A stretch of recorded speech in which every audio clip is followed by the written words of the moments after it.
Alright, so the metric system, there's a video online about the metric system, right? So if you haven't seen it, take time to look at it and stuff, but we use the decimal systems, and I'm not going to go too in depth on this because the video does a really good job of it. So our symbols that we use, you see the U with the little tick on it, and G, that's the microgram, or MCG is typically what we're going to use in the field. Milligrams, mg, gram is G, kilograms, kg, milliliters, ml, deciliters, dl, and liters is a big L.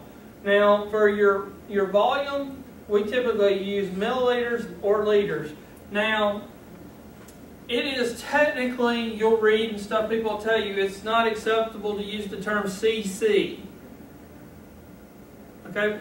But I'm going to tell you because you're going to hear it in the field because there's old medics out there and there's old nurses out there and that's what they use. And old doctors too. To say, hey, go give me 500 cc's in normal saline. What is 500 cc's? 500 milliliters. It's 500 milliliters, same thing. However, the more correct way to say it's 500 milliliters.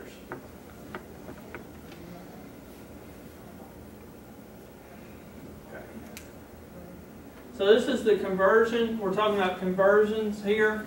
And I'm going to just tell you here, go to the video that I have posted online. It makes it very simple on how to do the conversions. Alright, so calculating drip rate. Now how many of you have watched my video on calculating drip rates? A couple of you, was it easy to understand? It's not hard to do. And we'll do some exercises throughout the program. I'm going to send y'all some sheets, some assignments to do, and you can email them back to me on calculating your drip rates. But all it is really the formula. It's the same formula all the time. It's the amount to be infused multiplied by the drip set divided by time in minutes. That's it. Basic math. It's not trigonometry or anything. So the amount to be infused, if the doctor tells you 500 milliliters, it's 500, right? What's your drip set? 10 or 60. Yeah, 10 or 60, or whatever you got. You go look at the drip set, it'll tell you the 10 drop set or 60 drop set, right?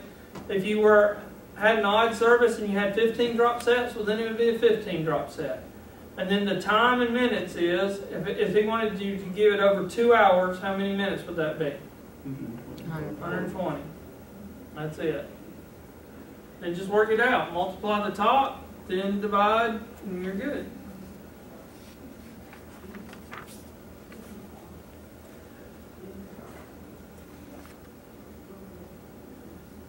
Just make sure you watch the videos and stuff, and we'll do some. I'll email out some.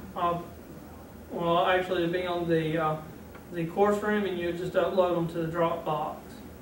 You're saying, but just because, let me go ahead and throw this out there too. Just because we'll be done with Chapter 8 does not mean that during Chapter 30 that we're not going to see drug dose calculations and drip rates. Okay? This is something that you'll have to use all the time. Pediatric doses, typically we use a length-based resuscitation tape. We call it a Broslow tape, where it's a little tape measure thing that you put at the head and you go down to the feet, and it tells you, based on the length of the child, the dosages. Now that works if it's an average child. If the child is as wide as they are tall, it may not be as good, okay? Which is happening more and more these days. And then we have our field guides. If you do not have a field guide, invest in one. Barnes & Noble, $10. Or you can get them on your phone, okay? Now how many of you, I know you're fire-based, how many else are you in here fire-based? So those of you guys that are fire-based, you need one.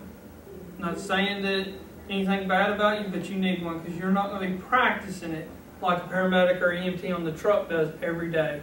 And you will forget. And it's nothing for you to sit there and just look it up right quick, okay?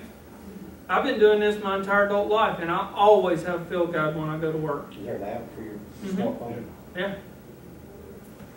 Sure is. EMS field guide. There's a lot of good things on there. Helps you look at rule of nines when you're doing stuff, drug calculations, calculating your drips. Has a whole database of prescription medications. If you're trying to figure out what a prescription med is the patient's taking, it's on there. Now, most of our pediatric doses is based on the child's weight in kilograms. Now, how do we figure out kilograms? Yeah, 1 kilogram is 2.2 pounds. So if I told you that I weigh 240 pounds, how would you figure out how many kilograms I am? Multiply. Divide it, right, by 2.2. The calculations are figured out the same way as we do adult calculations, okay? But the drugs, though, however, if you remember pharmacology, the drug doses are not calculated based on, hey, they're just a little person, right? Yeah. So we use just the weight there. All right, internal medications. This is something that's given through the digestive tract or intestinal tract, given orally, through a feeding tube, or rectally. Sounds like fun times, doesn't it? All right, so oral administration, it can be a solid liquid, a solid or liquid. So an example here is aspirin. What are some examples of some liquid medication that you may give orally in the field? Nitro. Spray. Could be spray, yeah, that's one. What else? Something else? About Tylenol. So about that one on your list either, because that's some too. Tylenol, Motrin. Glucose. Glucose, there you go. Very good. All right, rectal administration. Some of you, or some places we don't here in Georgia, so I have to look and see. I don't think in Georgia, so I hadn't even thought about it. But you can give D50 rectally. I'm not going to volunteer for it. And if I was in a situation I had to do it, since I'm the paramedic, that means I'm going to delegate that responsibility to my EMT. Should only be used as a last resort. However, we have glucagon, right? That we could use, that we probably used before we did this. All right, parental drugs. This is stuff that's given other than the GI tract. Typically, whenever we use the parental route, we're going to need needles or a syringe, right? So here, we're usually packaged in ampules or vials or pre-filled syringes. Now, administrating here for subcutaneous administration. Sub-Q means we're going to the subcutaneous tissue. So we're not quite going deep into the muscle. So pretty much what you want to do is go at a 45-degree angle and just go in. When the bevel gets in, you go in just a little bit more. You don't want to get into the solid tissue there, and then you're going to give it. And as an AEMT, you will be giving sub-Q injections. As you can give sub-Q epinephrine. Intermuscular injections, we typically, for us as AMT, you have the deltoid site and you have the gluteus site that you'll be giving it. And this is where you're going to go into the muscular layer and give your medication. Now, whenever you give these, and we're going to practice it with oranges today, you'll kind of, get a feel of it, because an orange kind of feels like what it feels like going into a muscle, okay? Now, another route that you can give is called the MAD, mucosal atomization device. You see this here? We can give like Narcan real easily through this. Just give it in the nose. Shove it in there. Works really well. You also have sublingual administration, and you have buccal administration. Now, the buccal administration are glucose gel, the oral glucose. That's how we want to start off giving it. Put it on a tongue depressor, put it between the cheek and gum, and let it dissolve. Works well, doesn't it?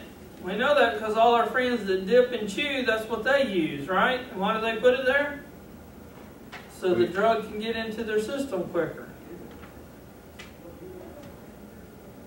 Another one is our inhalation. And we use inhalation through using the metered dose inhalers and the nebulizers. And we'll go over that too. IV administration is another route that we use, and the drugs that we can give IV are Narcan, and we can give glucagon IV as well. You cannot give epinephrine IV. You can give epinephrine IM or sub-Q. And we will practice that as well today.